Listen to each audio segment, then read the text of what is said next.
So, well, as I already I have been introduced, and well, my name is Wilde. I worked at VodafoneZiggo, and I'm going to talk about deep learning for object detection, but then it's not really a deep dive into any particular model. So it's more like how we actually apply it from a telco or like from an industry perspective. But of course, I'm going to mention like a few things as we move through the presentation. And well, just drop your questions on the chat, and I'm also on Discord. So like, don't waste time. Just make sure that you get whatever you need. As agenda, so we're gonna have a quick look like at VodafoneZiggo per se. I'll just do my sales pitch, not a very lengthy one. Then we dive into the business case that we have and how we actually solved it with object detection. But also like going through the issues that we faced along the way. For instance, like how do we collect data? But then afterwards we have to clean the data, and then the labeling, all of this together to actually be able to create a data set that we can use for training. And depending on the amount of data that you have, you can also have some augmentation in place, and what we actually have done to make sure that we could increase the amount of images that we have before we could train a model. And then we go a little bit into the model, the training, and the inference part of it. And of course, making sure that we can also show some aspects of software engineering in terms of how can we automate it, how can we modularize the project to avoid having this monolith with some deep learning code here, some software code there, which is not helpful. Just a little bit of the evolution through the years. So it's funny to put it in this way, because if you look at the first day there, so then you can see like well, almost 200 years ago, right? So then you could actually have this, you had the first cable being like just laid through the Atlantic. Impressive, fine. So then almost 100 years after that, we could start using it like have like phone calls with 240 phone calls like simultaneously, which is okay, not that much. It took only like 100 years, fine. But then just like with Moore's law, in a period of like 30 years approximately, so we already had like a way more like simultaneous calls connected, which is like very interesting.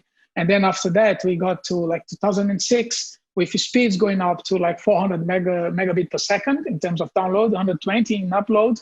And then it took like 13 years to get to like 1 gigabit per second, which is actually what VodafoneZiggo has now. So we see like that, well, the technology actually increases very rapidly. And then we should also make use of technology to help us within our like a day-to-day job and the processes that we actually follow when we deliver a product. To just put it in context, like how to apply all this speed within like VodafoneZiggo, with our new product that has been launched last year, the GigaNet, which actually due to Corona kind of had some change in there in terms of rollout, but still like we had a 40,000 kilometers of optical fiber throughout the country. So then, as you can see, it's almost the country is covered by this optical fiber, which represents 97% of the signals that are transmitted through our customers. But of course, we also have coaxial cables, and then that's where the whole DOCSIS 3.1 history comes in place, because from the street cabinets that we have, as you might have noticed, everywhere. Like, I didn't quite catch that. Oh, could you please repeat it? Siri got confused with something I said. Sorry. So then we have street cabinets like all around the place in the country, where you can actually get your coax cable from the street cabinet into the houses, and then there you actually have your internet connection, also like telephone and TV being served. In terms of what we can take out of this 1 gigabit per second, so we just have some download speed like numbers over there, comparing it like GigaNet again, like versus the average subscription that someone would have. So it's quite impressive. We don't have to go through and read all this thing, but it's more or less where we actually stay now in the Dutch market. But then how can it actually, like, okay, we understood the coax cable, like a bit of a history on that, but also like how it actually impacts our business. But then what can we do with it? Like how can it actually impact our customers, and what could we do with object detection to help customers? So inside every house, there is an in-home, like an intake point where actually the coax cable comes in and connects to it. So in the picture there in the middle, it's this, it's the thing on the wall, the socket where the modem is connected to. So the thing is, it's a very important and a weak link within our journey, because what we want to is to actually make sure that the customers are able to do self-installation. So then the customer gets the product at home, then just open the box, they install it, everything is working, great. But it doesn't really work like this for about like 26% of our customers. So the customer goes to the website, buys a product, fine, it's confirmed. In about like 2 weeks' time, they get the box at home, they try to install it, they fail. They fail because they bought a product that's not compliant with the installation that they have at their place. What does it mean? That next to that, they're gonna make a call to actually schedule, like, well, first to solve the problem, but then the call center person will say that, look, I cannot solve it for you. You need like a technician. And then to get a technician, it's going to take another, on average, like 2 weeks, depending on how it goes. Now, probably like a bit less because not everybody is super busy. But then it actually might add like a 4 weeks delay from when you purchase the product, and then you can actually start using it. And in the meantime, of course, your subscription with the previous provider could just be canceled, and you just find yourself in a position where, okay, look, I'm not going to do this anymore. And then we have there the second number of churns that we have, like customers just give up, and then they call back the competitors and say, look, please don't cancel my contract because I'm just giving up on this. So this is a big thing. And our idea, so what we want to achieve is to, through the MyZiggo app, be able to help the customer too. You made a purchase of a certain product. So once that purchase is confirmed, you then get a link, like an SMS, please, if you want to do a check of what kind of installation you have at your place, basically just to check your AOP. And then the customer with the mobile phone can just go there, take a picture, and then on the spot, the customer will know, okay, so that's what I got. Is it good? And then we're going to tell, yes, this is good. You're good to go. You don't have to do anything. You got the box, you do the installation yourself. In the case the AOP is not good, what you're going to tell the customer is like, look, please click on this link and just plan a visit from an engineer to / technician to actually do the installation for yourself, because some components will have to be replaced. So that is actually going to put the customer in a very good position where they get the box and then it's installed because the engineer will just come along. So that's perfect. But then how can we actually get a data set in place to be able to do this? So it took quite some time from some colleagues that invested like some time in looking into, well, we see like a vessel there, a good friend of mine. He didn't do it on his own, like just going through containers and collecting stuff, but he's kind of the father of the baby with the idea of like, how can we collect the images? Who's going to collect the images? So to be able to do that, we got a third party to develop an application. I will dig into details in a little bit, but just like going through like collecting pictures, summing it up to like 47,000 images, and then we increase data quality by removing about like a 10K images that we consider like to be like to have a poor quality, and then doing the labeling. So it was about like 3 months of collecting data, and then 6 months in like cleaning, modeling, building, and deploying it. So then like in terms of end-to-end, from zero to have something running, we had to work for about like 9 months on this. So to start with, the Movie Maker application, so this application was built and given to the technicians. So then every time a technician would go to a house to do some maintenance work, they would take pictures of the AOP. So in a very simple way, select the type of AOP, select the time of splitter, if any, and then the application would make pictures automatically. Because we selected the AOP and we selected the splitter, so they would end up in different buckets on S3. So then it also helps us to actually look, oh, let's then focus on the certain types of AOPs, because we also have an idea about the distribution in the country. So we can say, well, because 6% is represented by this particular type, we should perhaps like focus on this first, for instance. So that's fixed. We collected like lots of pictures, like in a very quick way. So the pictures were taken automatically. The technician would just hover the mobile phone over the AOP, and then within a few seconds, like 50 pictures would be taken.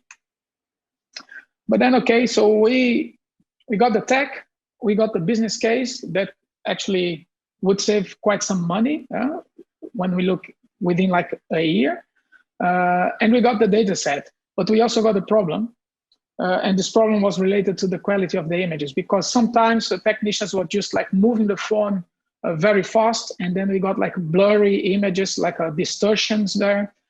Sometimes they didn't move it at all, so then we got like almost 50 very similar images, but like very similar images, looking like really the same. So what then we did, we used the variance of Laplace from OpenCV. So then it's just available via OpenCV. So what it does, it convolves like a small filter over a 3x3 filter over the images, and then it tries to identify like the regions of the image where the intensity changed a lot. So then it gives you a score of how blurry that image is. So then, of course, what we did first, look at some images, and okay, so this is blurry, this is the score, and then we just use that as a threshold to kind of cut out some not so good images. Another thing that we did, which is not in this slide, we used like the histogram of gradients of the images, and then we calculate like the cosine distance between images within the same category to actually try to identify, okay, how similar those images are, and then just get rid of some of them. So about like 2% of the images were like very similar. We just removed them, and then the rest were just like very blurry images. We fixed that, fine. So data set is clean, we are ready to go. But then now we have to label it, of course. For object detection, you have to go over the images and draw the bounding boxes on the objects that you want to detect. What did we use for labeling? We used everything that we could get our hands at. And that being like, we started with a proof of concept using Microsoft VOTT, which is quite good. It's open source, integrated with Azure. You can write your own module if you want to integrate it with S3. I don't know if it's already there, but at least 6 months ago it was not. And then we labeled like about 600 images to just have like a proof of concept going and see how it would work. We proved a point, it worked fine. And then we moved to AWS Ground Truth as a more like, robust solution that would be able to help us with like integrating it with S3, also having like a multi-tenant features to be able to create like a users or just to link it up with Active Directory or LDAP. So then the technicians could do the labeling for us, like help us a little bit. Then fine, we did some labeling with Ground Truth, but then we had some drawbacks there with like the output. So the output from Ground Truth was not really good, and then we had to write lots of passing scripts to make sure that, okay, we get to a certain format that we need. And then now we are moving to OpenCV, CVOT, which is, it was open sourced last year by Intel. It's an amazing tool, and it has like lots of interesting features. So just as a note, if you were looking for a platform to do labeling, so what we look at is like what we want to have as features, like what that platform is going to offer us that we consider to be important, is standardized export and import formats. For instance, MS COCO, Pascal VOC, TensorFlow records, YOLO. So the tools should be able to export and import in that format, so then it helps us. Semi-automatic labeling, like for instance, CVAT has it, and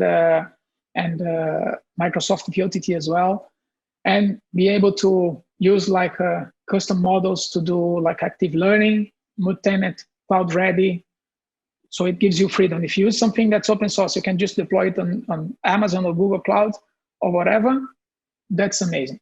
So we labeled about 80,000 images, 8,000 images, and then fine. So we got the data set, we cleaned it, we labeled it. But then 8,000 is actually not enough. It is for certain categories, but then a certain number of categories, but we had like 34 categories from like AOPs and splitters. And that was just a little bit too much. So we had to play a little bit with data augmentation of our images. And there we used TensorFlow, like just TensorFlow native, like brightness, saturation, hue, and contrast to just apply to our like data set. Our data set has been converted to TensorFlow records. So then it was easier to just manipulate like the tensors and then make sure that we could use all the resources that we have from the TensorFlow dataset API in terms of mapping it and then just doing those transformations on the dataset, and for image augmentation in terms of rotations, because then rotating an image that has a bounding box, it's not as trivial as we do with image classification only. On image classification, you just rotate the image itself and then that's fine, or you shear it or you cut off, whatever. But when you have a bounding box there, you have to rotate it, shear it, etc. And then for that, we use the image augmentation library, which is also open source, to apply those transformations on the images, as you can see on the pictures on the right. So we turned our 8K images into like 32K. And then we went on training and inference, and well, some transfer learning before that. But okay, so just a quick point here, like important one.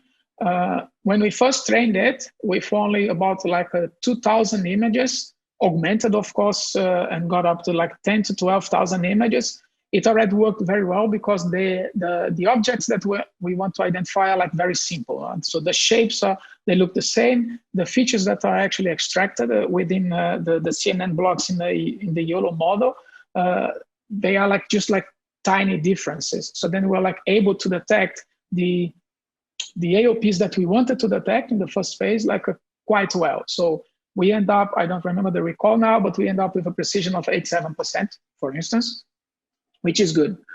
We had to throw away like the biggest data set, the largest data set we had, the 6K, because we had some issues with like the Amazon consolidation, the ground truth consolidation, and the data set was corrupted and it just messed up the model. So that's why we moving to CVAT. But okay, so in picking up the model, so faster is better in this case, because our vision is to actually have the model embedded on mobile phones. So now it works as a service that it's just called. So the service is deployed on Amazon, and that service is just consumed by a client, in this case, a mobile phone or a browser. But like we want to have it embedded. So YOLO v3, so we didn't move to YOLO v4 yet. So YOLO v3 gives, in terms of accuracy, it's slightly below, for instance, the fast RCNN, but it's very fast because of the way that it works during the inference, because it's actually just doing IOU on top of the boxes that it has as anchors, and then the boxes that it should predict. It has like a logistic regression approach on top of it. So it's very fast. It's just a matter of converting it to TensorFlow Lite, or we have TensorFlow now, but we also plan to try out the PyTorch and then converting it to PyTorch Mobile to have it deployed on mobile phones. To train with such a small data set, we actually initialized the weights of our model with the darknet 53 weights, which have been produced by YOLO v3 after being trained on the COCO 2007 data set. and the model which uses the latest TensorFlow now. So we keep updating it and making sure that it's compatible with just latest and greatest TensorFlow that is released. It was developed in-house, of course, based on some initial code from .NET 53, from the public GitHub repository that they have. And then we did our fine-tuning in terms of like learning rate, in terms of adding the augmentations, and also like changing the whole like data set, the way the data set is processed, because the original model was using just TF records, and we moved away from TF records to use the latest dataset API binaries. So we got this one also fixed and the training going. But then, of course, so I think it's easier for everybody to, let's say, you get a data set, you label it. I mean, in terms of images, it's quite easier to acquire images if you have the rights to use them. And then from there, if you think about the model, either for classification or object detection, it's also pretty easy to get. You can find models like implementations on the internet, even if you don't want to change them or to make them better or to update versions, etc. But then to bring something to production is a bit different because you cannot have a notebook running in production. So you can do like one can do whatever one wants in terms of experimenting with notebooks, but when you have to run something, you have to make it more, let's say, software-like. In terms of you need packages, you need like modules, you need tests, you need like the whole CI/CD pipeline running, as it was very well presented in the previous talk. So what we did first, we broke down the whole, the original DAC 53 code that we got into modules to make sure that we can reuse them, and that we can also like work independently in certain modules. For instance, for the inference part, I don't care what's going on the model definition, because I just need like a model, a binary, and then I want to do inference. So for me, it's just like it's an API offering that I have. So then we created like 5 projects with very cool names. We have Warlock, which is it does the whole automation of labeling and inference. So then Warlock is based on CloudFormation. So we work like very close with the data engineers to help us out with the automation when we cannot do it ourselves. We have Forge, which actually contains all the code related to the model definition. So the model architecture is within Forge, and Forge also has all the pre-processing and all the utilities that we need. For instance, all the communication with S3 stays within Forge. And those are like separate repositories, by the way. Then we move to like Storm. Storm does all the training automation. And why is Storm not next to Warlock, but it's at the same time in automation? Because when we started, we didn't have like a data engineer with us, and we didn't know CDK. So then we decided to actually, okay, we know Terraform, so let's just do the automation of the training with Terraform, because we have to get going. So we also took the responsibility on make things going through. Then Cyclops does all the training, and it's fully Dockerized. So then the way it happens is Storm, when we run Storm, it actually fetches a Docker image from ECR, from the Elastic Container Registry from Amazon, and then it just deploys that image and runs it as a container within AWS in a machine there that Storm actually creates. So Storm spins up the whole AWS infrastructure, pulls a Docker image, runs it, and then the training gets going.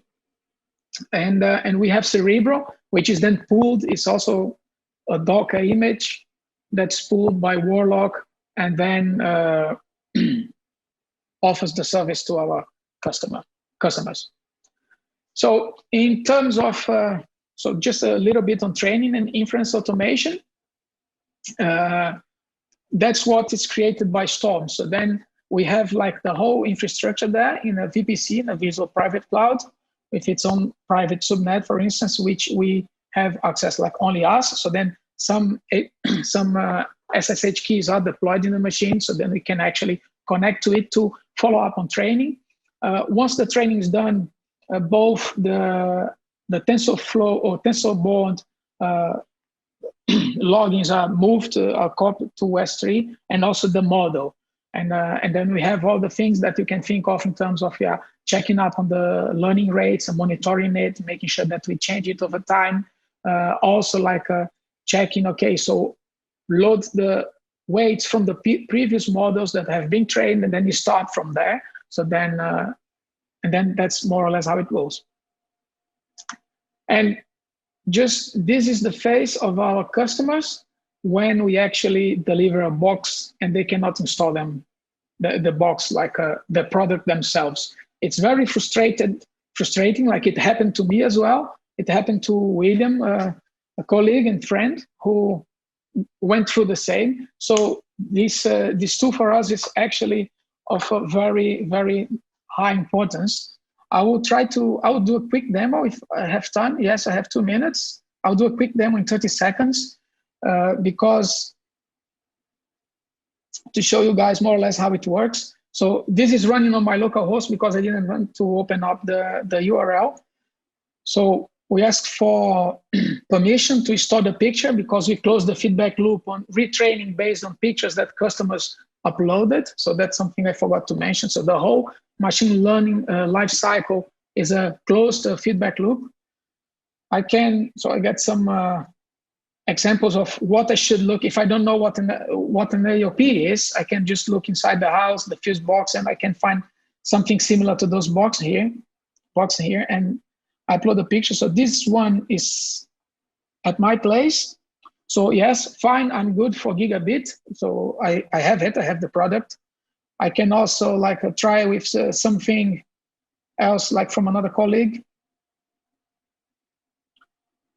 Also good. We have some images that we actually collected from, those images are from the wild. So we collected from the VodafoneZiggo forum, from the Ziggo forum where people go to complain about the installation. So this is good. If we check for something that's actually not good, so we get this, and then from this point on, the customer can just go and do the whole scheduling procedures, which is pretty nice. And then it helped us a lot. I think I can stop sharing now, and we can move on to questions, if any. Hey, that's an awesome presentation. Thanks also for including the demo. I have actually quite a few interesting questions. First of all, how was your experience with ground truth? Was it expensive for you guys with so many images at a large resolution? Well, it's being recorded, right? So ground truth is expensive. Yeah, it's a bit expensive. So we got the people from, for instance, like the data engineering team, because we sit on the same unit, and they were like, this is very expensive. This is very expensive. It didn't go above the budget, but it's expensive. And we didn't use the mechanical Turk. So we just used ground truth per se with we did the labeling and the technicians did the labeling. So you see, if you go to the mechanical Turk, then it becomes a bit more expensive, but we didn't go there.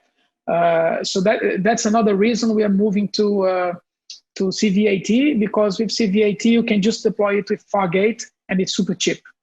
Right, especially if you're going to be labeling them yourself. Then it's much cheaper. So maybe a good caveat for our audience to know. Or what do you think? Yes. Yeah, like another thing about labeling ourselves, it's so we are considering now like creating more jobs, like hiring like some students, to do the labeling, because they follow the instructions like quite good. Like my daughter, she did some labeling for me one day, and it went like really good.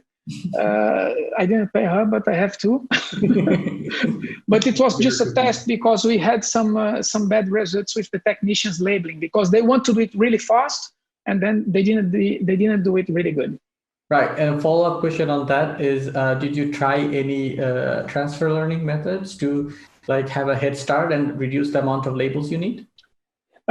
So we transferred like the darknet 53 weights, just at least to initialize the weights. It helped a lot, because like I think after 30 epochs on 12,000 images augmented, already, so we can get to quite nice score.